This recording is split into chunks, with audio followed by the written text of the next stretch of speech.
오늘은 때, 이런 제목으로 하나님 말씀 나누도록 하겠습니다. 우리에게 이 시간, 타이밍, 때에 대한 깨달음은 굉장히 중요합니다. 사실 사람은 그것을 다 가지고 있죠. 여러분들 나이들 아시잖아요. 이게 시간을 재는 거거든요.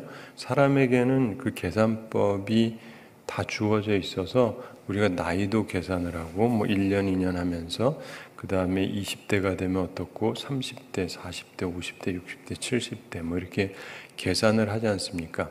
그래서 봄, 여름, 가을, 겨울 이런 것도 계산을 하고 우리나라는 봄, 여름, 가을, 겨울이 확연하지만 나라에 따라서는 그게 확연하지 않은 곳도 있어요. 그럼에도 불구하고 어느 나라나 보면은 1년, 2년 이런 식으로 계산을 다 합니다. 자신의 때가 어떤 때인지에 대한 구별들이 있고요. 그거 말고도 우리가 아침이랑 저녁이 있지 않습니까? 해가 떴을 때를 낮이라고 그러고 해가 졌을 때를 밤이라고 그럽니다. 분명히 다르죠. 그래서 우리가 주로 해가 떴을 때 낮에 일을 하고 밤에는 주로 쉽니다. 물론 도둑은 밤에 열심히 움직이지만 일반적으로 대부분의 사람들은 낮에 움직이죠.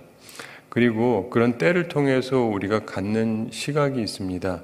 아무리 날이 밝아도 시간이 지나면 어두워진다는 걸 우리가 압니다. 그리고 아무리 어두운 밤이라도 또 때가 되면은 이제 밝아지는 거죠. 우리 이렇게 새벽에 모였는데 이제 끝나고 나가면은 그 다음에 서서히 밝아지겠죠.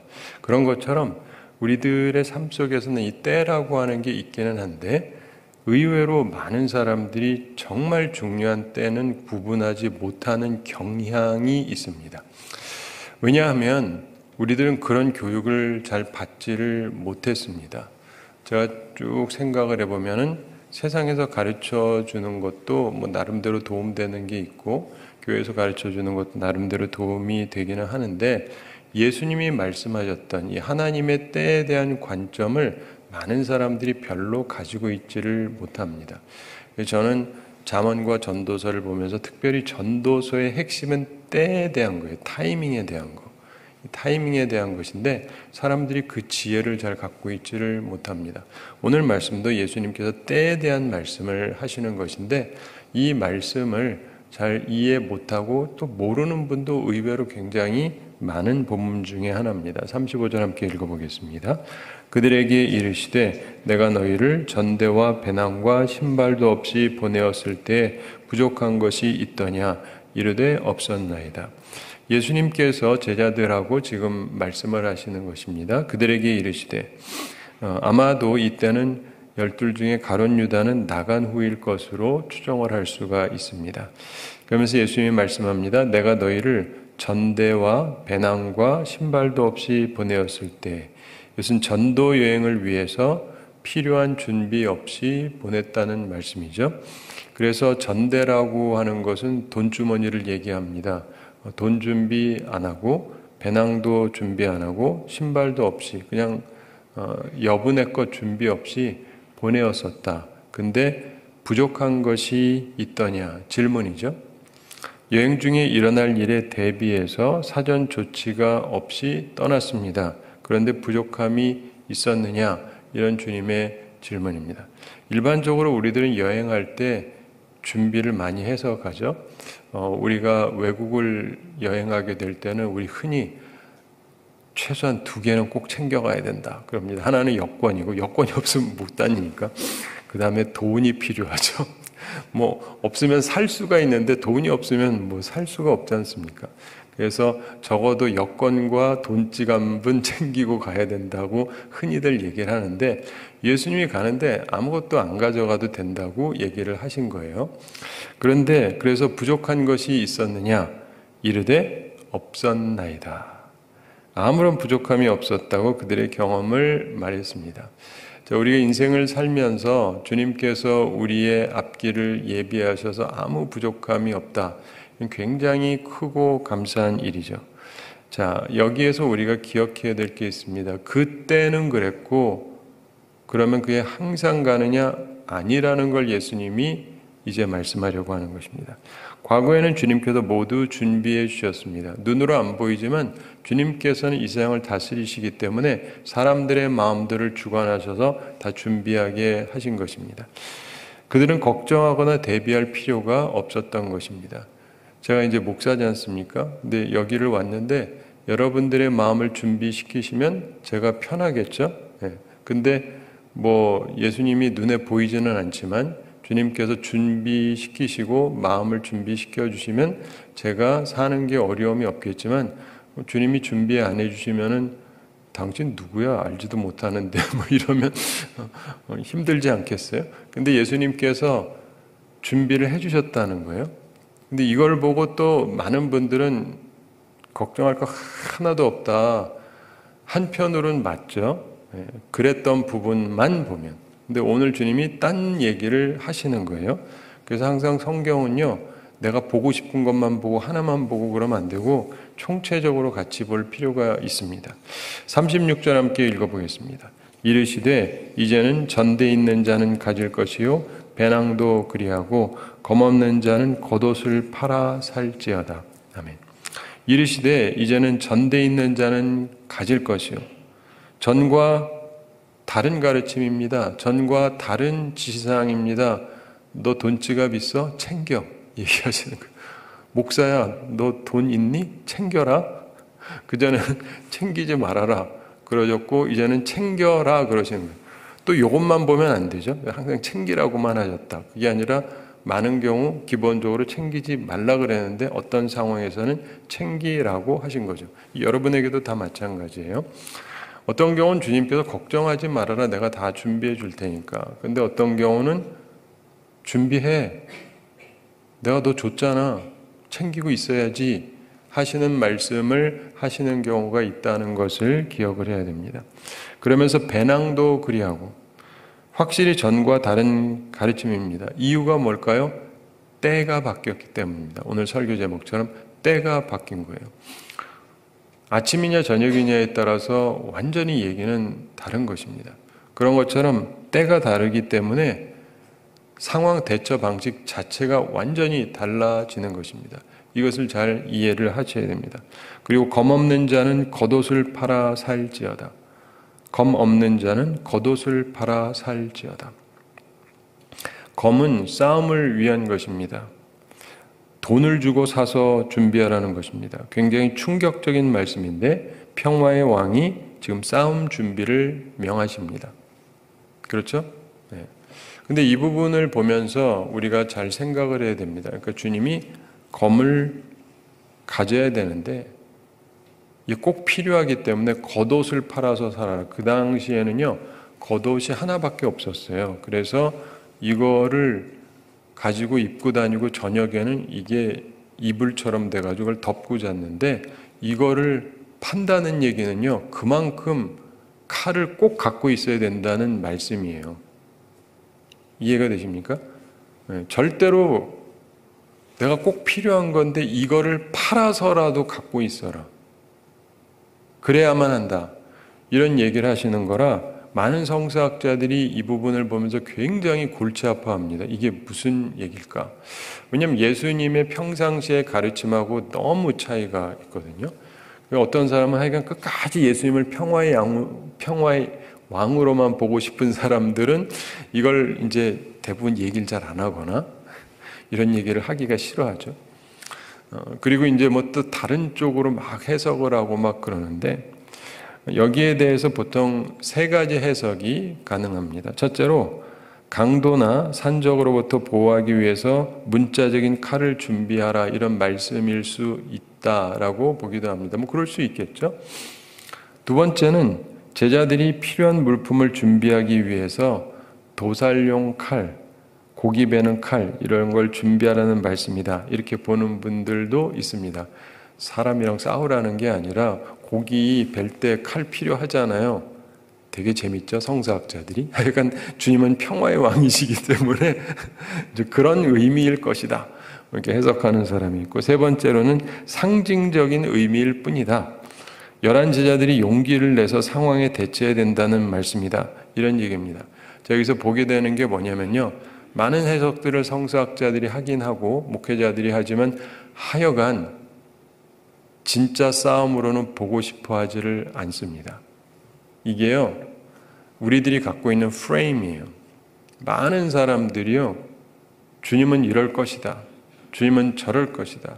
자기 신학이 있어요. 그걸 가지고 해석을 하니까 성경을 봐도 소용이 없어요. 주님께서 내가 얘기하는 거랑 다른 얘기를 하면 하고 내 생각이 틀렸나? 하고 점검을 해봐야 되는데 점검을 하지 않습니다. 그건 그런 뜻이 아닐 것이다. 여러분, 그 천주교에서는 예수님의 형제가 있다는 말씀이 있거든요. 그럼에도 불구하고 그들은 예수님의 형제가 아니다라고 해석을 해요. 성모 마리아는 우리는 성모라고 하지 않습니다. 그런데 그들은 성모라고 꼭 그래요. 성모 마리아는 평생 처녀였다라고 그들이 주장해요. 성경에 그런 말 없어요. 근데 자기들이 그런 프레임을 만든 거예요. 그래서 이 마리아를 거룩한 사람으로 만들어 놓고, 그러니까 남자하고 관계는 평생 한 적이 없었다. 남편이 있어도. 그래서 성경에 보면 예수님의 형제가 나오는데 그 형제들은 뭐다? 사촌 형제다. 성경에 사촌 형제라는 말 없어요. 그럼 사촌 형제라는 말을 외국말에는 없을까요? 있어요. 커즌이라고. 그럼 커즌이라고 하면 되지 왜 브라더라고 그래요? 형제라고. 이해가 되세요? 이게 프레임을 갖고 있으면요, 성경을 갖다 대도 소용이 없어요. 왜냐면 자기들이 성경을 바꿔버리니까. 이것은 그런 의미다라고 바꿔버려요. 근데 그게 우리 쪽에도 마찬가지입니다. 보수적인 사람들도 그렇고 진보는 더 말할 것도 없고 자기가 갖고 있는 프레임을 가지고 성경을 보니까 성경이 명확하게 얘기해도 자기를 안 바꿔요. 성경을 바꿔버리죠. 페미니스트들도 그렇죠. 여성 중심으로 자꾸 해석하는 사람들도 성경에서 명확하게 얘기했음에도 불구하고 그거를 무시해요. 그 성경을 뒤바꿔버립니다. 그건 어디까지나 문화적인 것이다. 뭐 이런 식으로. 그러니까 우리가 기억을 해야 되는 것은 하나님의 말씀은 액면 그대로 받아들여야 되는데 사람들이 자꾸 바꿔요. 그래서 이걸 기억하셔야 되는 게 성경이 매우 중요한 건 사실이고 개신교 이후로 성경의 중요성을 강조하고 있기는 하지만 그 다음에 생기는 문제가 있는데 바로 그게 뭐냐면 해석의 문제예요.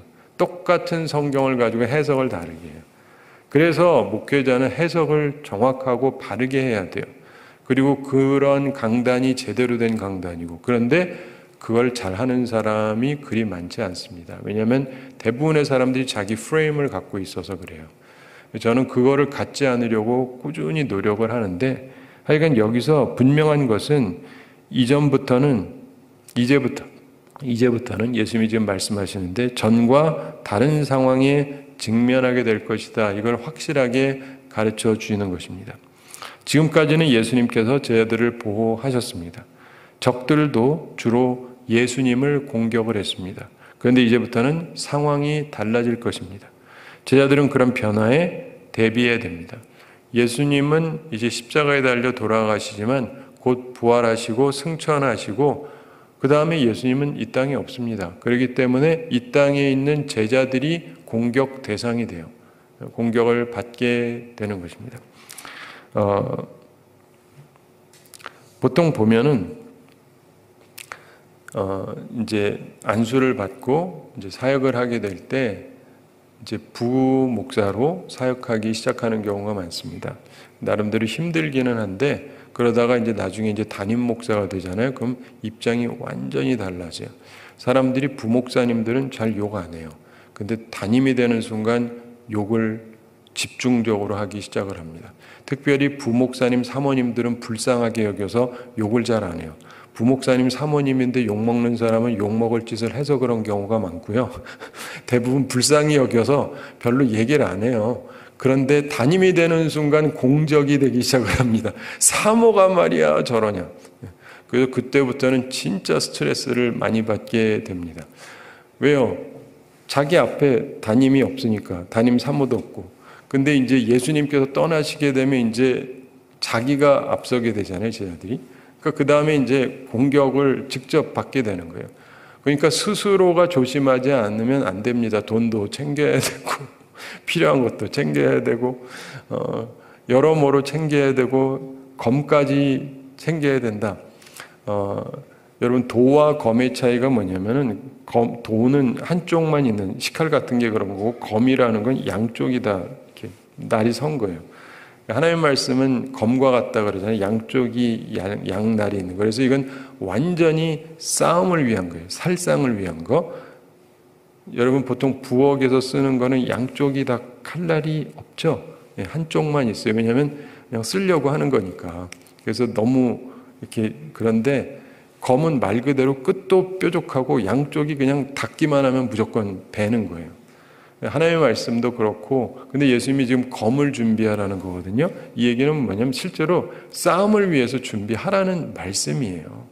그래서 사실은 이걸 보면서 우리가 성서학자들을 살펴보면 성경을 보게 될 때 일단 그 내용으로 보다가 그 다음에 이제 마태, 마가, 누가, 요한 사람들이 틀리잖아요. 우리로 치면 목사님들이 다 틀리니까 그 사람들의 입장에서 어떤 얘기를 쓸 수도 있고 그 다음에 또 다른 게 뭐냐면 듣는 사람의 입장이 있잖아요. 청중들.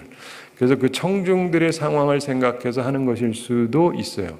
왜냐하면 목회자 스스로의 상황이 서로가 좀 다르고 또 듣는 청중들도 상황이 다르기 때문에 이게 필요한 사람들이 있기 때문에 그런 걸 썼을 수 있다. 예수님이 이런저런 말씀을 하셨겠지만 특별히 그 부분을 기억해서 전달하는 것일 수 있다. 이렇게 생각을 합니다. 여러분 그 미국 같은 경우는요. 제가 미국 가서 참 이상하다고 생각한 게 굉장히 많습니다. 근데 그들의 상황이 그랬기 때문에 그렇게 된 게 많은데 우리나라에서는 총 소지가 본래 하면 안 되잖아요. 근데 미국은 총을 갖고 있는데 캘리포니아에 가면 사람 숫자보다 총이 더 많대요. 그래가지고 미국 사람들은 총이 원체 많고 그래서 우리가 흔히 하는 말로 차 타고 다니다가 싸울 때 싸우지 마라 웬만하면. 왜냐하면 차 타고 다니는 사람 중에 3명 중에 1명은 총을 갖고 있어요.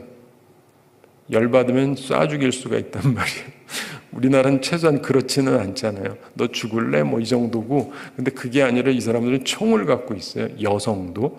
그래서 자기를 막 열받게 하면은 나 여자라고 깔바 빵 쏴버릴 수가 있어요.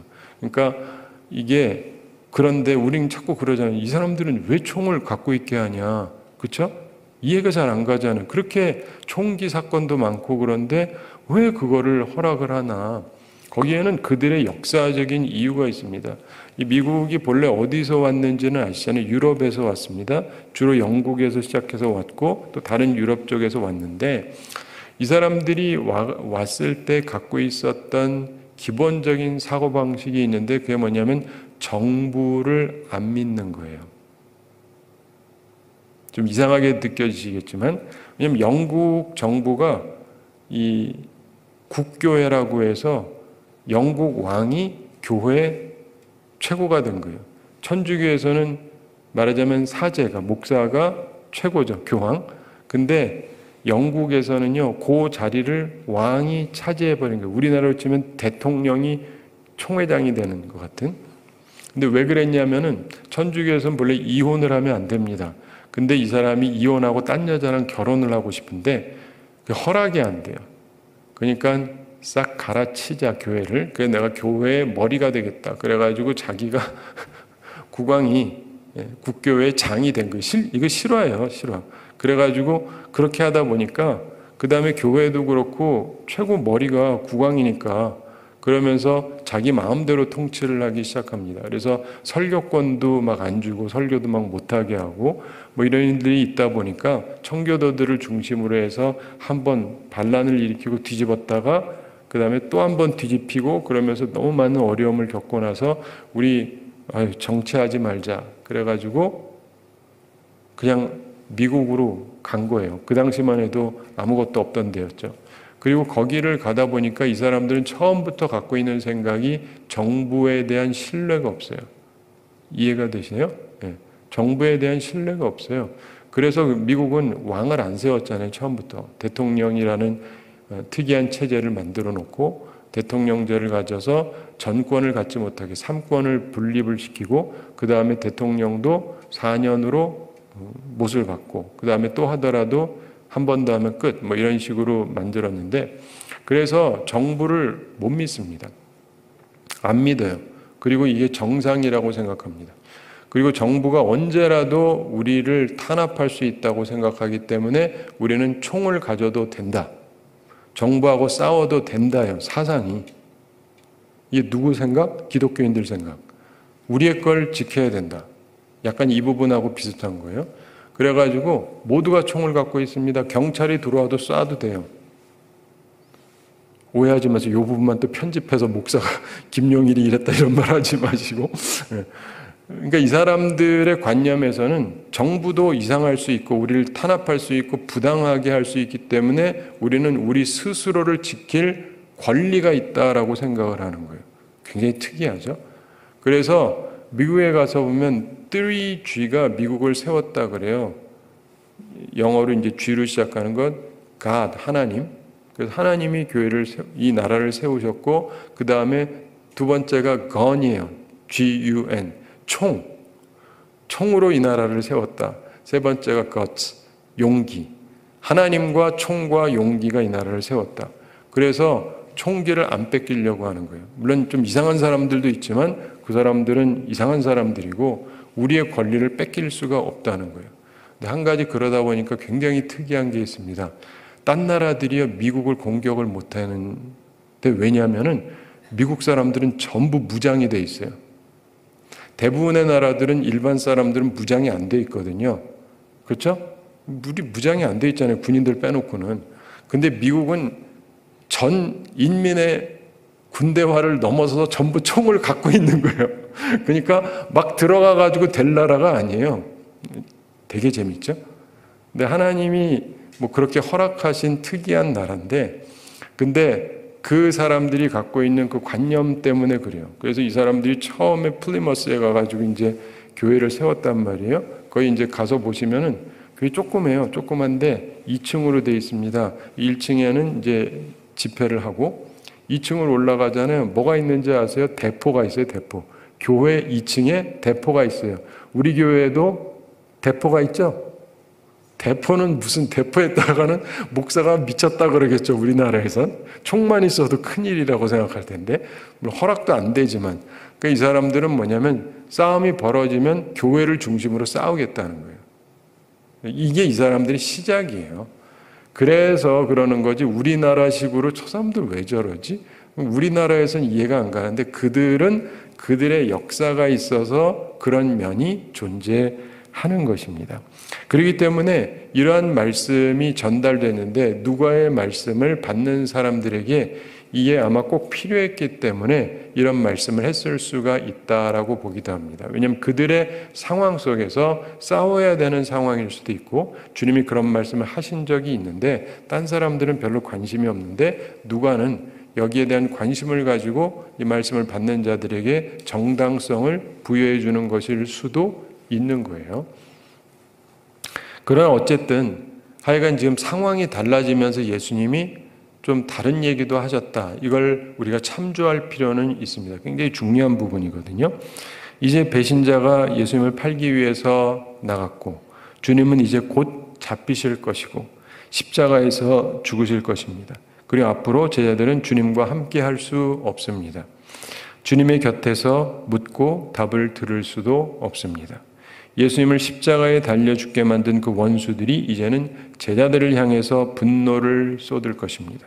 이제 그들이 핍박을 받을 날이 다가오는 것입니다. 그래서 준비해야 된다는 것입니다. 대비해야 된다는 것입니다. 그전에는 예수님이 살아계시고 인기가 많았기 때문에 내가 예수님의 제자다 그러면 대접해 주는 사람들이 많았고 맞아주고 영접해주고 식사도 주고 필요한 것도 공급하고 그랬는데 이제는 예수님이 핍박을 받기 때문에 내가 예수의 제자다 그러면은 날 도와줄 사람도 없고 다 신고할 사람들만 많아질 상황이 생기는 것이죠. 그렇기 때문에 대비해야 되는 거예요. 돈 있는 사람은 돈을 갖고 있어야 되고 배낭도 준비해야 되고 그리고 자기의 삶 속에서 필요하다면 옷 겉옷을 팔아서라도 검을 사야 되는 상황일 수 있다는 것입니다. 그러므로 여러분도 항상 그걸 기억하셔야 돼요. 지금 나의 때는 어떤 때인가? 내 타이밍은 어떤 때인가? 모든 것이요. 전도서에서 얘기하는 게 있고요. 전도서에서 얘기하는 게 사람이 태어날 때도 있고 죽을 때도 있는데 뭐 살 때도 있고 팔 때도 있는 거예요. 여러분들이 집을 갖고 있고 주식을 갖고 있고 땅 갖고 있고 같든 안 같든 하여간 그것도 살 때가 있고 팔 때가 있는 거예요. 중요한 건 이 때를 잘 알면 인생은 굉장히 평안해요. 대부분의 사람들은 사야 될 때 안 사고 팔아야 될 때 안 팔고 그리고는 그때 샀어야 되는데 그때 팔았어야 되는데 이러고 후회하는 사람이 얼마나 많은지 모릅니다. 그래서 하나님 앞에서 이 때에 대한 분별력을 얻어야 되는데 그건 하나님이 주시는 거기 때문에 항상 하나님 앞에서 신실하게 살아가셔야 돼요. 하나님의 지시를 따르다 보면 사람들은 다 사라 그래도 주님이 사지 말라 그러면 안 사야 되고 사람들이 다 팔아야 된다 그래도 주님이 팔지 말라 그러면 팔지 말아야 돼요. 제가 우리 교우 중에서 어떤 분이 있는데 젊은 분이세요. 서울에 있다가 하남으로 왔는데 하남으로 왔던 이유가 몇 년 전에 하도 집값들이 올라가다 보니까 그 당시 이제 3040 이분들이 그 영끌을 해가지고 집을 샀습니다. 영혼까지 끌어모아서 집을 샀다 뭐 이런 얘기인데 이분도 집을 사고는 싶은데 애도 있고 그런데 서울에선 도저히 안 되겠어서 이제 하남에서 하려고 와가지고 영끌에서 살라고 그러는데 그 부인이 반대를 한 거예요. 아무래도 기도하는데 좀 아닌 것 같다고. 그래가지고 무진장 싸웠답니다. 이거 하려고 왔는데 그래가지고 근데 그러다가 결국 부인이 이겨가지고 안 샀대요. 전세인가 전월세인가 해가지고 들어갔는데 그때부터 그때가 최고점이었어요. 주주주주주 떨어지고 그리고는 그 남편이 그럽니다. 그때 안 사기를 너무 잘했다고, 너무 감사하다고. 타이밍 모르는 거예요. 근데 좀 전에 얘기했던 그 여성분이 누구냐면 여자 목사님이셨어요. 부목사님이셨는데 사람이라는 게 기도하면서 주님이 주신 인도하심을 따라 살아간다는 것은 굉장히 중요한 부분 중에 하나입니다. 사랑하는 성도 여러분, 때는 항상 바뀌거든요. 근데 그 때에 대해서 민감해야 되고 그 때에 대한 민감성은 오직 주님의 말씀을 들으려고 하고 주님에게 순종하는 사람에게만 들려져요.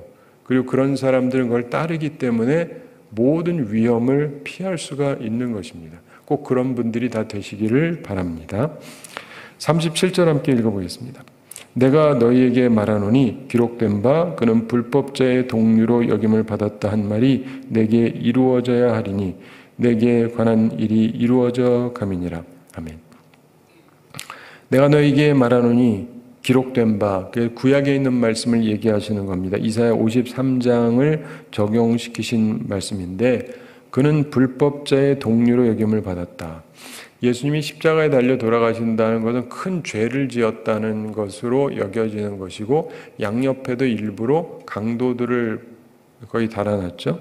그러니까 불법하는 사람하고 같은 종류의 사람으로 여김을 받았다. 한 말이 내게 이루어져야 할 것이다.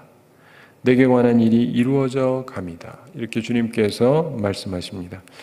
얼핏 생각하면 이 선언은 비극적인 것 같지만 사실은 정반대라고 볼 수가 있습니다. 왜냐하면 하나님의 뜻이 이루어지는 것이기 때문에 그렇습니다. 이루어져야 하리니, 즉 예수님께서는 자신의 삶뿐 아니라 죽으심도 하나님의 계획의 성취라고 말씀하시는 것입니다. 우리가 다른 곳에 보면 예수님께서요 십자가를 자신의 영광이라고 말씀하신 적이 있어요. 부활도 영광인데 십자가도 영광이다. 저는 그 말씀이요 굉장히 충격적입니다. 그게 어찌 영광입니까? 비참하게 창피하게 치욕적으로 죽는 것이 무슨 영광입니까? 그걸 왜 영광이라고 그러실까요? 예수님은 그렇게 생각하시는 거예요. 그리고 우리한테 가르쳐 주시는 거죠. 아버지의 뜻을 따르는 것이 내게 영광이다. 여러분 우리 흔히 사람들 중에 아부하느라고 아유 이것도 제게 영광입니다 하는 사람 있죠.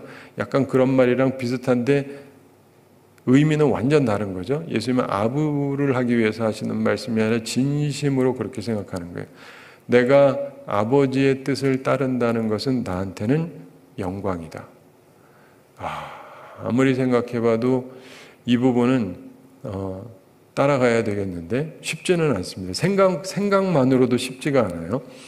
그렇지 않습니까? 이게 좋은 게 아니에요. 좋은 거야 당연히 영광이죠. 이 영광입니다. 뭐 이렇게 할 수 있는데 누가 봐도 수치스럽고 누가 봐도 아프고 누가 봐도 안 좋은데 사람이 아파 죽는 것도 쉽지 않은데 십자가에 달려서 그렇게 처참하게 죽는데 이게 무슨 영광이에요. 근데 예수님은 영광이래요. 아버지의 뜻대로 하는 거라서.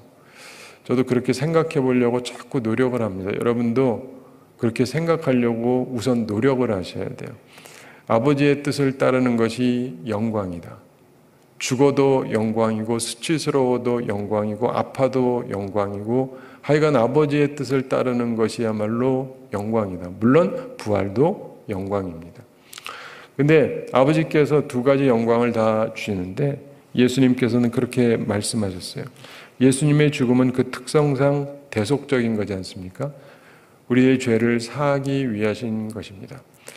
이것을 부부관계로 생각해 보시면 도움이 되는데 예수님께서 우리 교회를 위해서 우리 성도들을 위해서 죽어 주시는 것인데 이것은 마치 남편이 아내를 위해서 값을 치러주는 것하고 동일한 것입니다. 그래서 예수님께서 그 값을 치르셔서 우리를 살리시려고 하셨다는 것이죠. 세상에 어느 남편이 이렇게 하겠습니까? 근데 예수님은 그렇게 하시고 계셨던 것입니다. 그래서 이 땅을 살아가면서도 우리들이 그런 삶을 살아야 된다고 말씀을 하시고 또 우리들을 향하신 주님의 그 사랑을 생각하면 우리도 감격해서 주님을 주님으로 섬기는 게 마땅한 것이죠. 그리고 영원한 천국에서 주님께서 우리를 맞아주실 텐데 그때 주님께서 새로운 예루살렘을 준비하셔서 우리를 맞으러 오시는데 거기에서 영원한 그 천국 잔치가 이루어지고 예수님이 신랑으로 우리 교회가 신부로 주님을 만나게 됩니다. 영적인 차원에서 결혼에 해당하는 것이죠. 그거를 보면서 주님께서는 그것을 이루어가기 위한 큰 그림 속에서 이 모든 것을 하고 계시고 그러면서도 그 과정 속에서는 이제 좀 어려움이 따르게 되거든요. 제자들에게 그 얘기를 하십니다. 사랑하는 성도 여러분, 우리들도 주님의 계획 속에 가다가 어떤 경우는 좀 보호에서 벗어난 것 같고 우리 스스로가 조심해야 되고 스스로를 지켜야 되고 우리 스스로가 싸워야 되고 그럴 때가 올 수가 있어요. 때에 대한 분별을 하셔야 됩니다. 전 한국교회를 볼 때마다 맨날 느끼는 건 하나밖에 모르는 것 같아요. 둘을 몰라요. 이거면 무조건 이거예요. 저거면 무조건 저거고. 좀 성경을 좀 잘들 보시지. 성경은요, 이래야 될 때가 있고 저래야 될 때가 있어요. 그렇다니까요. 제가 자주 말씀드리는 것 중에 하나, 근데 한국교회에서는 잘 안 가르쳐 주시는 건데, 아브라함이 애굽을 갔었거든요. 이집트를. 자꾸 뭐라고 그러세요? 잘못했다. 성경은 잘못했다고 말씀하신 데가 한 군데도 없는데 다 잘못했대요. 도대체 성경은 잘못했다고 안 하고 하나님은 아브라함을 안고 주셨는데 왜 목사님들하고 신학자들은 다 아브라함을 잘못했다고 얘기하는지 난 이해가 안 됩니다. 어렸을 땐 나도 그런 줄 알았어요. 근데 보다 보니까 이게 아니에요. 그리고 아주 중요한 게 뭐냐면 애굽을 가면 된다 안 된다 이게 아니라 아브라함, 이삭, 야곱 3명에게 하나님이 하신 게 다 틀려요. 3대가 전부 기근이 왔어요. 우리 경제적인 어려움이 있는 것처럼 할아버지가, 아버지가, 아들이 경제적 어려움이 생길 수가 있어요. 그때 하나님의 지침이 뭐였느냐? 3번 다 달라요. 똑같지 않습니다. 근데 우리나라는 뭐든지 하나로만 해석을 하려고 그래요. 3번이 다 달라요. 아브라함 때는 어떻게 하셨어요? 아무 말씀이 없었어요. 아무 말씀이 없었어요. 근데 그가 내려갔을 뿐이죠. 그 아들 이삭의 경우 하나님의 말씀을 하세요. 뭐라 그래요? 애굽 내려가지 말라 그래요. 그땐 내려가면 안 돼요. 그래서 안 내려갔거든요. 그랬더니 한 해에 100배를 벌게 됩니다. 그 다음에 야곱의 경우는 기근이 왔어요. 이 사람이 가고 싶어 하지 않았습니다. 근데 하나님이 뭐라 그래요? 가라 그래요. 이해가 되세요? 애굽은 가면 안 되는 데가 아니고 가야 되는 데가 아니고 때에 따라 다른 거예요. 그래서 아브라함은 그냥 두셨고 이삭한테는 가지 말라 그러셨고 야곱한테는 가라고 그랬어요. 근데 왜 우리는 하나만 가지고 얘기를 하려고 그러나 몰라요.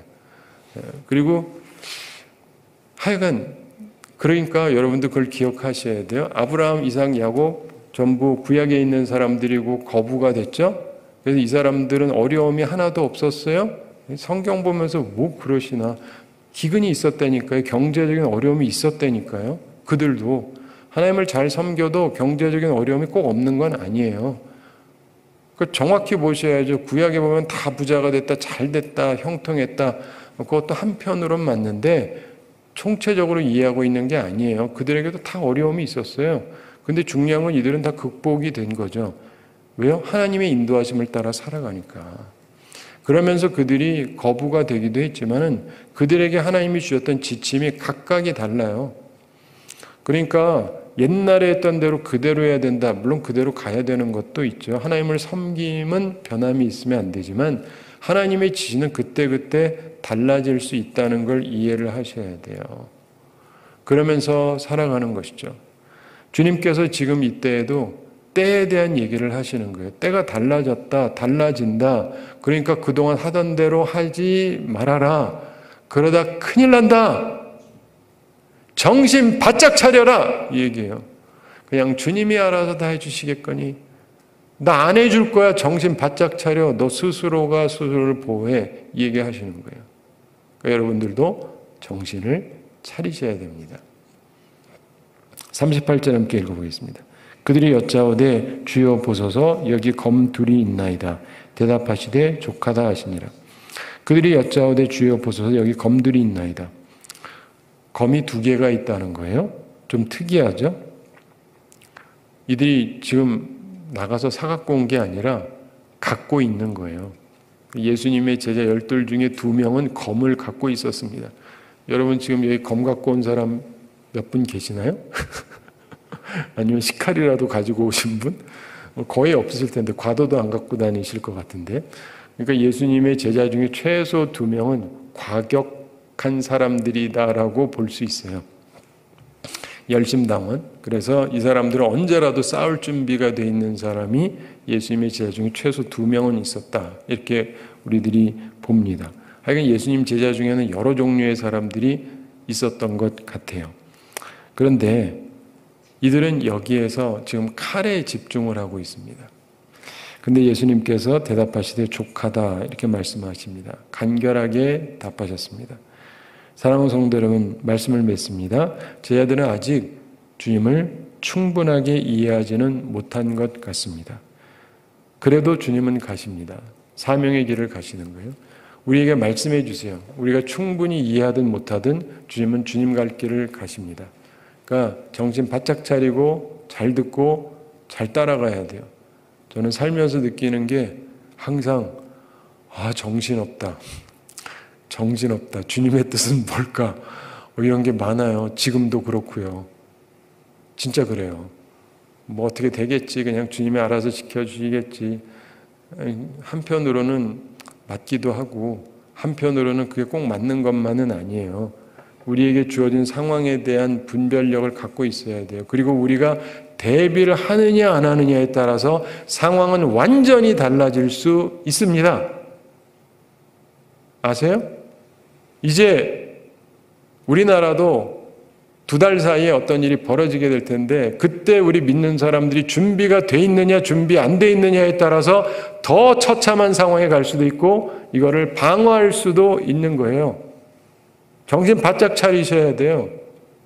아무렇게나 하는 게 아니라. 제가 지금 선동하는 거 전혀 아닙니다.